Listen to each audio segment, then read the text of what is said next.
In today's video, I'm going to teach you how to record online sales tax in Freshbooks. Whether you're collecting sales tax directly from your customers or selling through an online marketplace like Etsy or Shopify, understanding how to record sales tax correctly is crucial for maintaining accurate financial records. In this tutorial, we'll go through both scenarios, providing you with step-by-step guidance to ensure you are managing sales tax appropriately in Freshbooks. First, let's look at the situation where you collect and remit sales tax yourself. To get started, you'll need to set up your sales tax in Freshbooks. Navigate to the accounting section from the main menu.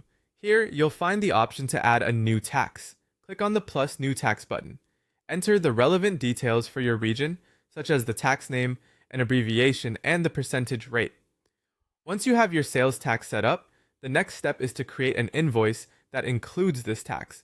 Begin by clicking on Create New, then select Invoice. Add your customer information and list the items or services sold as line items.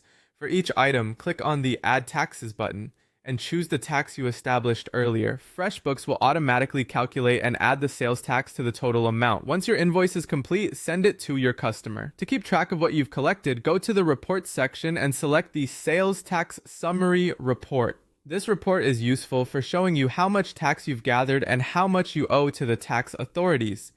For our second scenario, where a marketplace collects and remits sales tax for you, the process is slightly different. After the payment from the marketplace is deposited into your bank account, head to your bank reconciliation screen in Freshbooks. Find the deposit from the marketplace and click on it. Instead of recording this transaction as an invoice, classify it as other income. Freshbooks will automatically treat funds from your bank connection this way, avoiding the invoice process altogether. Next, categorize the transaction under an appropriate label like online sales or Etsy sales.